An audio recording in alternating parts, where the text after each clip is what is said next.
வணக்கம் மக்களே. நம்ம கார்த்திக் கதையில ஏப்ரல் 21 என்ன நடக்க போகுது அப்படிங்கறத பத்தி தாங்க இந்த வீடியோல இப்ப நம்ம பார்க்க போறோம். வீடியோவுக்கு மறக்காம லைக் பண்ணிக்கோங்க. நீங்க லைக் பண்றதுதான் எங்களுக்கு அடுத்து வீடியோ போடுறதுக்கு ரொம்ப ரொம்ப இன்ட்ரெஸ்டிங்கா இருக்கும். ஸோ மறக்காம லைக் பண்ணிட்டு இந்த வீடியோவை தொடர்ந்து பாருங்க. என்ன நடக்குது அப்படின்னு பாத்துக்கிட்டீங்கன்னா, நம்ம ஹீரோயின் வந்துட்டு ரொம்ப குழப்பத்துல இருக்காங்க. உண்மையாவே வீட்டுல இருக்கிறவர் தான் கார்த்தியா அப்படின்னு குழப்பம். ஏன்னா அவர் பண்ற பிஹேவியர், அவர் பேசுற விதம் எதுவுமே வந்துட்டு அந்த கார்த்தியோட மேட்ச் ஆகவே இல்லை. அப்ப கலா அங்கேருந்து வந்துட்டு ரேவதி கிட்ட, ரேவதி என்னாச்சு, ஒரே யோசனையா இருக்க, இன்னும் 6 மாசத்துக்குள்ள உனக்கும் என் அண்ணனுக்கும் கல்யாணம் நடக்க போகுது. நீ என்னன்னா என் அண்ணன் கூட சரியா பேசவே மாட்டேங்கிறியாம்ல, எங்க அண்ணன் ரொம்ப ஒரி பண்ணாரு அப்படின்னு. அப்ப ரேவதி சொல்றாங்க, இல்லக்கா எனக்கு கொஞ்சம் தலைவலியா இருக்கு, அதனாலதான் அப்படின்னு. அதுக்கு அவங்க சொல்றாங்க, இங்க பாரு ரேவதி, இன்னும் 6 மந்த்ல உங்க 2 பேருக்குமே கல்யாணம். இப்படி வந்து ஒருத்தர் ஒருத்தர் பேசாம இருந்தா எப்படி? 2 பேரும் பேசிக்கிட்டாதானே வந்துட்டு அண்டர்ஸ்டாண்ட் வரும். இதை கேட்டதும் ரேவதி சொல்றாங்க, நான் பேசுறேன் அப்படின்னு. அப்ப அந்த அண்ணன் வந்துட்டு அங்க வராரு. வந்துட்டு நேரா ரேவதிய பாக்குறாரு. பார்த்துட்டு, ரேவதி நம்ம 2 பேரும் வெளியில போயிட்டு வரவாலாமா அப்படின்னு கேக்குறாங்க. உடனே ரேவதி சொல்றாங்க, இல்ல எனக்கு கொஞ்சம் ஆபீஸ்ல வந்து ஒர்க் எடுத்திருக்காங்க, சோ அந்த ஒர்க்கை எனக்கு பார்க்கணும் அப்படின்னு. கலா சொல்றாங்க, ரேவதி ஆபீஸ் ஆபீஸ் அப்படின்னு எப்ப பார்த்தாலும் ஆபீஸ பத்தியே பேசிக்கிட்டு இருக்க, நீங்க 2 பேரும் வெளியில போயிட்டு வந்தாதானே ஒரு அண்டர்ஸ்டாண்டிங் வரும் அப்படின்னு. அப்ப ஈஸ்வரி அந்த இடத்துக்கு வந்துட்டு, இங்க பாருங்க 2 பேரும் வெளியில போயிட்டு வாங்க, அப்பதான் உங்களுக்குள்ள ஒரு அண்டர்ஸ்டாண்டிங் வரும் ரேவதி. நீ தானே சொன்ன ஒருத்தர் ஒருத்தர் புரிஞ்சுக்கணும் அப்படின்னு, 6 மாசம் டைம் கிட்டியல்ல, அப்போ நீங்க 2 பேரும் வெளியில போயிட்டு வந்தாதானே ஒருத்தர் ஒருத்தர் புரிஞ்சுக்க முடியும். உடனே ரேவதி சொல்றாங்க, சரிம்மா அப்படின்னு. ஈஸ்வரி சொல்றாங்க, சரி மாப்பிள்ள கார்த்தி கூட்டிட்டு போங்க அப்படின்னு. அப்ப ராஜாவும் மயிலும் பார்த்துட்டு டென்ஷன் ஆகுறாங்க. ராஜா சொல்றாரு, பாத்தீங்களா மாப்பிள்ள ஈஸ்வரி பண்ற வேலைய, எவன் கூடயே பொண்ணை அனுப்பி வைக்கிறாளே அப்படின்னு. அதுக்கு மயிலு சொல்றாரு, ஆமா மாமா எனக்கும் செம்ம டென்ஷன் ஆகுது அத்தை பண்றது எல்லாம் பார்த்துட்டு. அப்ப ஈஸ்வரி நேரா ராஜாவை பார்த்து, என்னங்க 2 பேரும் என்னமோ பேசிக்கிட்டு இருக்கீங்க. ராஜா சொல்றாரு, இல்ல ஈஸ்வரி, ரேவதி தான் வேண்டான்னு சொல்றாங்க, அப்புறம் எதுக்கு நீ அவளை கட்டாயப்படுத்துற? ஈஸ்வரி சொல்றாங்க, என் பொண்ணுக்கு நான் என்ன வந்துட்டு முடிவு பண்ணணும் அப்படிங்கறது எனக்கு தெரியும். இந்த கல்யாணம் கட்டாயம் நடந்தே ஆகணும். உங்களுக்கே தெரியும், உங்க அம்மாவை சமாதானப்படுத்துறதுக்கு கார்த்திய வந்து என் பொண்ணுக்கு கல்யாணம் பண்ணி வச்சா மட்டும்தான் 2 குடும்பத்தையும் ஒண்ணு சேர்க்க முடியும். அதுக்காக தான் நான் போராடிக்கிட்டு இருக்கேன். நீங்க என்னன்னா இன்னும் ரொம்ப தப்பா நினைக்கிறீங்களே. அப்ப மயிலு நினைக்கிறாரு, ஆமா இவ ரொம்ப நல்லவதான், ரொம்ப நல்லவ மாதிரி பேசுறாளே அப்படின்னு. அப்ப ரேவதி சொல்றாங்க, அப்பா இந்த கல்யாணத்தால 2 குடும்பம் ஒண்ணு சேரும் அப்படின்னா நான் கண்டிப்பா வந்துட்டு இந்த கல்யாணத்துக்கு சரி சொல்லுவேன் அப்படின்னு சொன்னதும் ராஜா சொல்றாரு, அம்மாடி என் மேல அவ்வளவு பாசத்தோட இருக்க அப்படின்னு தெரியும், எப்படியாவது இந்த குடும்பம் ஒண்ணு சேரணும் அப்படின்னு நீ நினைக்கிற, நான் என்னைக்குமே உன்னை தப்பு சொல்ல மாட்டேமா. இதை கேட்டதும் ரேவதி சொல்றாங்க, சரிப்பா உங்களுக்கு கார்த்தியை ரொம்ப பிடிச்சிருக்கு, சோ நாங்க 2 பேரும் போயிட்டு வரோம் அப்படின்னு சொல்லிட்டு கிளம்புறாங்க. இத பார்த்துட்டு நம்ம ராஜா செம்ம டென்ஷன் ஆகுறாரு. அதுக்கப்புறம் நம்ம மருதுவும் ரேவதியும் அந்த இடத்துல இருந்து போனதோட ஈஸ்வரி நேரா ராஜா கிட்ட போயிட்டு, என்ன உங்க பொண்ணு கிட்ட ஏதாவது சொல்லி அவன் கார்த்தி இல்ல அப்படின்னு நிரூபிக்கலாம் அப்படின்னு ட்ரை பண்றீங்களா? நீங்க என்ன ட்ரை பண்ணாலும் சரி கண்டிப்பா வந்துட்டு எதுவுமே நடக்காது. என் பொண்ணு இப்ப ஏன் பேச்சதான் கேட்டுக்கிட்டு இருக்கா, இந்த கல்யாணம் உறுதியா நடக்கும், நீங்க தேவையில்லாம வந்து பிரச்சனை பண்ணாதீங்க. இதை கேட்டதும் அவரு செம்ம டென்ஷன் ஆகுறாரு. ஈஸ்வரி நீ பண்றது எல்லாமே ரொம்ப பெரிய அநியாயம், ஏன் தான் நீ இப்படி பண்ற? ஈஸ்வரி சொல்றாங்க, இங்க பாருங்க உங்களுக்கே தெரியும் அந்த டிரைவர் பையல நான் எந்த அளவுக்கு வெறுக்கிறேன் அப்படின்னு. அவன் மறுபடி இந்த வீட்டு பக்கமே வரக்கூடாது, அதுக்காக நான் எந்த எல்லைக்கு வேணாலும் போவேன் அப்படின்னு ஈஸ்வரி அந்த இடத்துல இருந்து போறாங்க. அப்போ மயிலு நேரா ராஜா கிட்ட, பாத்தீங்களா மாமா அத்தை எப்படி பேசுறது, மாப்பிள்ளை மேல இந்த அளவுக்கா கோவமா இருப்பாங்க, அவங்க என்னைக்குதான் திருந்துவாங்க? அதுக்கு ராஜா சொல்றாரு, இவ திருந்துறதுக்கு வாய்ப்பே இல்ல, இவளுக்கு சொல் புத்தியும் இல்ல சுய புத்தியும் இல்ல. ரேவதிக்கா உண்மை தெரிஞ்சு அவ அம்மாவை 4 வார்த்தை கேட்டாதான் அவ அடங்குவா அப்படின்னு சொல்லி பேசுறாங்க. இன்னொரு பக்கம் நம்ம ஈஸ்வரி இருக்காங்கல்ல, அவங்க வந்துட்டு செம்ம காண்டுல வந்துட்டு உட்காந்துருக்காங்க. கலா நேரா ஈஸ்வரி கிட்ட போயிட்டு, ஏன் மேடம் என்னாச்சு இவ்வளவு கோவத்தோட உட்காந்துருக்கீங்க அப்படின்னு.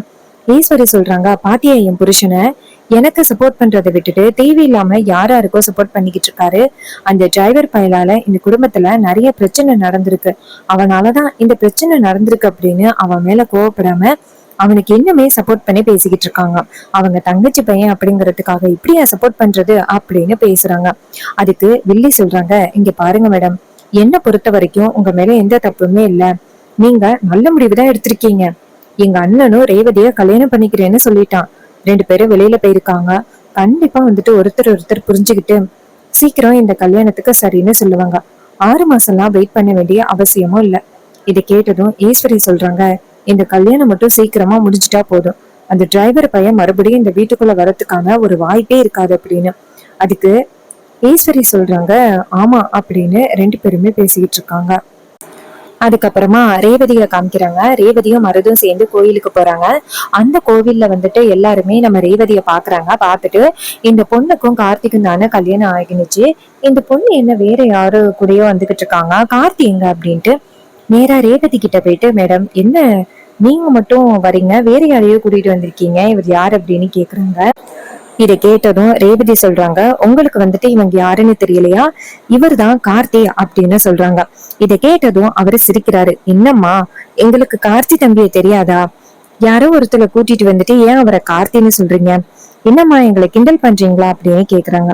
இதை கேட்டதும் ரேவதிக்கு அதிர்ச்சி ஆகுது. மருது நேரா அவரை பார்த்து, இங்க பாருங்க, நான் தான் கார்த்தி, உங்களுக்கு ஏதோ தெரியல போல அப்படின்னு சொல்லிட்டு நேரா ரேவதியை பார்த்து, வா ரேவதி போகலாம் அப்படின்னு சொல்லி பிடிச்சு இழுத்துட்டு போறாங்க. அப்ப ரேவதிக்கு சந்தேகம் வர ஆரம்பிக்குது, என்ன எல்லாரும் பார்த்து இவரை கார்த்தி இல்லைன்னு சொல்றாங்க அப்படின்னு. அப்புறமா மருது வந்துட்டு ரேவதிய வீட்டுக்கு கூட்டிட்டு வந்துடுறாரு. அங்க வீட்டுக்கு கூட்டிட்டு வந்ததும் ஈஸ்வரி பார்த்துட்டு, என்ன இது வெளியில போனவங்க இவ்வளவு சீக்கிரமா வந்துட்டாங்க அப்படின்னு. கலா நேரா அவங்க அண்ணன்ட்டு போயிட்டு, என்னென்ன ஆச்சு, ஏன் இவ்வளவு சீக்கிரம் வந்துட்டீங்க அப்படின்னு. ஈஸ்வரி நேரா ரேவதிய பார்த்து, என்னமாச்சு, ஏன் இவ்வளவு சீக்கிரம் வந்துட்டீங்க அப்படின்னு. ரேவதி சொல்றாங்க, இல்லம்மா நாங்க 2 பேரும் கோவிலுக்கு போயிருந்தோம். அங்க வந்துட்டு யாரோ ஒருத்தர் இவரை பார்த்துட்டு இவரு கார்த்தி இல்ல அப்படின்னு சொல்றாரு. இதை கேட்டதும் ரேவதிக்கு ரொம்ப அதிர்ச்சி. ஈஸ்வரிக்கு ஷாக்கு. ஈஸ்வரி கேக்குறாங்க, சரி 2 பேரும் எந்த கோவிலுக்கு போயிருந்தீங்க அப்படின்னு. அப்ப ரேவதி சொல்றாங்க, பக்கத்தூர் கோவிலுக்கு போகலமா, நம்ம ஊரு கோவிலுக்கு தான் போனேன். ஏன் அவ்வளவு தூரம் போய்கிட்டு அப்படின்னு தான் நான் பக்கத்து கோவிலுக்கு போனேன். ஈஸ்வரி ஷாக் ஆகி, நான் வந்துட்டு உங்களை பக்கத்தூர் கோவிலுக்கு தானே போக சொன்னேன், எதுக்கு நீங்க இந்த கோவிலுக்கு வந்தீங்க. மருது சொல்றாரு, இல்ல மேடம், நான் வந்துட்டு ரேவதி கிட்ட கேட்டேன், ஆனா அவங்கதான் வந்துட்டு எந்த கோவிலுக்கே போகலாம் அப்படின்னு சொன்னாங்க. நானும் சரின்னு சொல்லி கூட்டிட்டு போயிட்டு வந்தேன். இதை கேட்டதும் ஈஸ்வரி சொல்றாங்க, சரி சரி அப்படின்னு சொல்லிட்டு நேரா ரேவதிய பார்த்து, இங்க பாரு, அவங்க ஏதாவது தெரியாதவங்களா இருப்பாங்க, அவங்க முன்ன பின்ன கார்த்திய பார்த்திருக்க மாட்டாங்க, அதனாலதான்.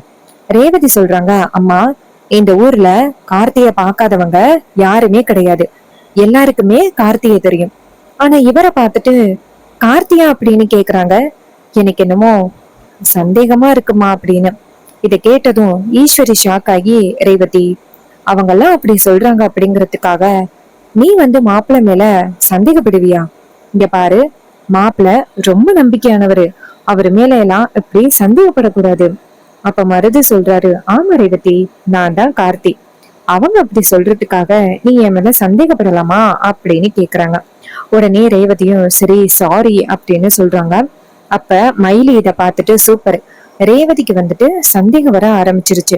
இந்த சந்தேகத்தை நம்ம பெருசுப்படுத்தணும் அப்படின்னா உண்மையான கார்த்தி யாரு அப்படிங்கிறத ரேவதி புரிஞ்சுப்பா. அவளுக்கு மட்டும் உண்மையான கார்த்தி யாரு அப்படின்னு தெரிஞ்சிச்சுன்னா இந்த மருதுக்கு இந்த வீட்டுல எந்த வித வேலையும் கிடையாது அப்படின்னு நம்ம மயில சொல்றா. ராஜா சொல்றாரு, ஆமா மாப்பிள்ள, நீங்க சொல்றது சரிதான், அந்த உண்மையான கார்த்தி யாரு அப்படிங்கிறது என் பொண்ணுக்கு தெரிஞ்சிருச்சுன்னா பிரச்சனை எல்லாமே முடிஞ்ச மாதிரி அப்படின்னு. அப்புறமா மயிலு வந்துட்டு நேரா ராஜா கிட்ட, மாமா நம்மளோட வேலை என்ன தெரியுமா, மாப்பிள்ளையோட போட்டோவை எங்க பார்த்தாலும் கட் அவுட் அடிச்சு இந்த ஊருக்கு நல்லது பண்ணிக்கிட்டு இருக்காரு அப்படின்னு கட் அவுட் அடிச்சா உண்மையான கார்த்தி யாரு அப்படின்னு ரேவதிக்கு தெரிஞ்சிரும்ல. உடனே மயிலு சொல்றாரு, ஆமா அப்படின்ட்டு 2 பேருமே சேர்ந்து ஒரு கடைக்கு போயிட்டு பெரிய கட் அவுட் அடிக்கிறாங்க. கட் அவுட் அடிச்சு ஈஸ்வரியோட வீட்டு வாசல்ல கொண்டாந்து வைக்கிறாங்க. இது மாதிரி கார்த்தி வந்து ஊருக்கு நிறைய நல்லது பண்ணியிருக்காரு அப்படின்னு ஹீரோவோட போட்டோவோட கொண்டாந்து வைக்கிறாங்க. அப்ப மறுநாள் காலை ரேவதி ஆபீஸ்க்கு போறதுக்காக கிளம்பி வெளியில வராங்க. வெளியில வந்துட்டு அந்த போட்டோஸ் எல்லாத்தையும் பார்த்ததோட ரேவதிக்கு ரொம்பவே ஷாக் ஆகுது. அவங்க அம்மாவை சத்தம் போட்டு கூப்பிடுறாங்க, அம்மா எங்க இருக்கீங்க வாங்க அப்படின்னு. ஈஸ்வரி அதிர்ச்சியாகி வெளியில வந்துட்டு, ரேவதி என்னாச்சு, ஏதாவது பிரச்சனையா அப்படின்னு கேக்குறாங்க. நம்ம ஹீரோயின் அவங்க அம்மாவை பார்த்து, அம்மா அங்க இருக்கிற போட்டோவை பாருங்களேன், அதுல கார்த்தின்னு சொல்லி வேற யாருடைய போட்டோவும் இருக்கு, என்னம்மா இது அப்படின்னு. ஈஸ்வரி அந்த போட்டோவை பார்த்ததோட அதிர்ச்சி ஆகுறாங்க. அப்போ ஊர் மக்கள் நிறைய பேரு அந்த கட் அவுட்டை வந்து பாக்குறாங்க. பார்த்துட்டு தம்பி இந்த உயிருக்கு நிறைய நல்லது பண்ணியிருக்காரு, அதனாலதான் இந்த மாதிரி வச்சிருக்காங்க போல, இந்த தம்பிக்கு இந்த கட் அவுட் பத்தாது, அவருக்கு இன்னும் வந்துட்டு நிறைய பெருமைகள் வரணும் அப்படின்னு சொல்லி பேசிக்கிட்டு இருக்க. இது எல்லாத்தையும் ஹீரோயின் கேட்டுட்டு ஷாக் ஆகுறாங்க. ஹீரோயின் நேரா அவங்க அம்மா கிட்ட வந்துட்டு, அம்மா உண்மைய சொல்லு, உங்க அம்மா உண்மையான கார்த்தி யாரு, இவருதான் கார்த்தி அப்படின்னு சொன்ன போதே எனக்கு சந்தேகம் வந்துருச்சு, இவரு உண்மையான கார்த்தியா இருக்க வாய்ப்பில்லை அப்படின்னு. இப்பதாம்மா புரியுது இவர் உண்மையான கார்த்தி இல்ல அப்படின்னு. ஏமா எவனோ ஒருத்தனை கொண்டாந்து காமிச்சு அவன் தான் கார்த்தி அப்படின்னு ஏமா என்னை ஏமாத்துனீங்க அப்படின்னு கேக்குறாங்க. ஈஸ்வரி ஷாக் ஆகி, இங்க பாருமா, உன்னோட நல்ல லைஃப்காக தான் நான் இதெல்லாம் பண்ணிக்கிட்டு இருக்கேன், அம்மா மேல உனக்கு நம்பிக்கை இருக்குல்ல, அதனால நீ கண்டிப்பா வந்துட்டு நான் சொல்றதான் கேட்கணும், இவங்க எல்லாரும் சொல்றாங்க அப்படிங்கறதுக்காக எல்லாத்தையும் நம்பாத, நான் உன்னோட லைஃபுக்கு நல்லது மட்டும்தான் யோசிப்பேன். அப்ப ரேவதி சொல்றாங்க, அம்மா நீங்க என்னோட லைஃபுக்கு நல்லது மட்டும்தான் யோசிப்பீங்க, அது எனக்கு எந்த பிரச்சனையும் இல்லை, ஆனா எவனோ ஒருத்தனை கூட்டிட்டு வந்துட்டு அவனை கார்த்தின்னு சொல்லி அவனுக்கு என்ன கல்யாணம் பண்ணி முயற்சி பண்ண பாக்குறீங்களே, எதுக்கு? உண்மையான கார்த்தியவே கூட்டிட்டு வந்துட்டு எனக்கும் அவருக்கும் கல்யாணம் பண்ணி வச்சா என்ன, அதை விட்டுட்டு எவனையோ கூட்டிட்டு வந்துட்டு கல்யாணம் பண்ணணும் அப்படின்னு அவசியம் என்ன? ராஜா கேக்குறாரு. அம்மாடி அதுக்கான பதில் நான் சொல்றேன். உன் அம்மாவுக்கு என் அம்மா பாட்டி பரமேஸ்வரி அம்மாவை சுத்தமா பிடிக்காது, எப்படியாவது அவங்க குடும்பம் இந்த பக்கம் வரவே கூடாது அப்படிங்கறதுல இவ ரொம்ப ஸ்ட்ராங்கா இருந்தா. அதனாலதான் இவ வந்துட்டு எப்படியாவது வேற ஒருத்தனை கூட்டிட்டு வந்துட்டு அவனுக்கு உன்னை கல்யாணம் பண்ணி வைக்கிறதுக்கு முயற்சி பண்றா. நீ கார்த்தின்னு சொல்லிக்கிட்டு இருந்தியா, அதான் எவனையும் கூட்டிட்டு வந்துட்டு அவனை உனக்கு கல்யாணம் பண்ணி வைக்கிறதுக்காக முயற்சி பண்றா. இது கேட்டதும் ரேவதி ஷாக் ஆகுறாங்க. அவங்க அம்மாவை பார்த்து, அம்மா ஏமா அப்படி பண்றீங்க அப்படின்னு சொல்லி கேட்க, ஈஸ்வரி சொல்றாங்க, இங்க பாரு உங்க அம்மா உனக்கு நல்லதுதான் பண்ணுவா, நீ வந்துட்டு நான் சொல்ற ஆளை கல்யாணம் பண்ணா மட்டும்தான் உன் லைஃப் நல்லா இருக்கும். ஈஸ்வரி சொல்றதை கேட்டுட்டு ஹீரோயின் சொல்றாங்க, அம்மா எனக்கு இவனை யாருன்னே தெரியாது, எவனையோ கூட்டிட்டு வந்துட்டு கல்யாணம் பண்ண சொல்றீங்க, எல்லாத்தையும் நான் கேட்டுக்கிட்டு இருப்பேனா? அம்மா நீங்க பண்ணது ரொம்ப பெரிய தப்பு, நான் கண்டிப்பா உங்களை மன்னிக்கவே மாட்டேன் அப்படின்னு ஹீரோயின் கோவமா வீட்டுக்குள்ள போறாங்க. அங்க போயிட்டு நேரா மருதுவ பார்த்து, டேய் எந்திரிடா அப்படின்னு சொல்ல, மருது ஷாக் ஆகி, ரேவதி என்னாச்சு? அப்ப ஹீரோயின் சொல்றாங்க, ஏய் என்ன உன்னை பத்தி எதுவுமே தெரியாது அப்படின்னு நினைச்சிட்டு இருக்கியா, மரியாதையா இந்த இடத்த விட்டு போயிரு, நீ யாரு அப்படிங்கறது எனக்கு நல்லாவே தெரியும், நீ உண்மையான கார்த்தி இல்ல அப்படிங்கறத நான் கண்டுபிடிச்சிட்டேன், இப்போ இந்த இடத்த விட்டு போக போறியா இல்லையா? உன்னை எங்க அம்மா என்னை கல்யாணம் பண்ணி வைக்கிறேன்னு சொன்னதோட சொட்டுக்கு ஆசைப்பட்டு வந்துட்ட போல, போட வெளியில அப்படின்னு சொன்னதும் அவரு ரொம்பவே அதிர்ச்சி ஆகுறாரு. ஆஹா இவ என்னடா இப்படி பேசுறா அப்படின்னு ரொம்பவே பயத்துல வெளியில வராங்க.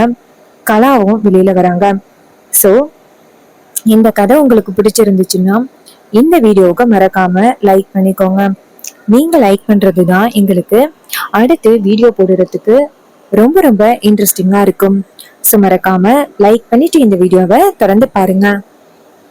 நம்ம கிட்ட ஹேர் கிளிப்ஸ் அண்ட் ஆக்சசரிஸ் அவைலபிளா இருக்கு அப்படின்னு உங்க எல்லாருக்குமே தெரியும்.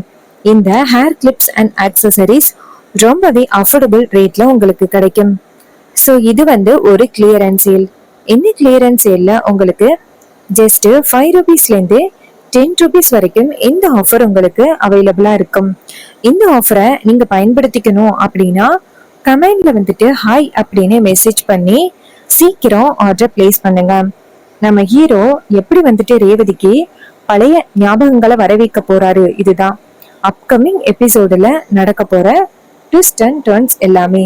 ஸோ நம்ம சேனலை தொடர்ந்து வாட்ச் பண்ணி நம்ம சேனலுக்கு ஆதரவு கொடுங்க. தேங்க்ஸ் ஃபார் வாட்சிங்.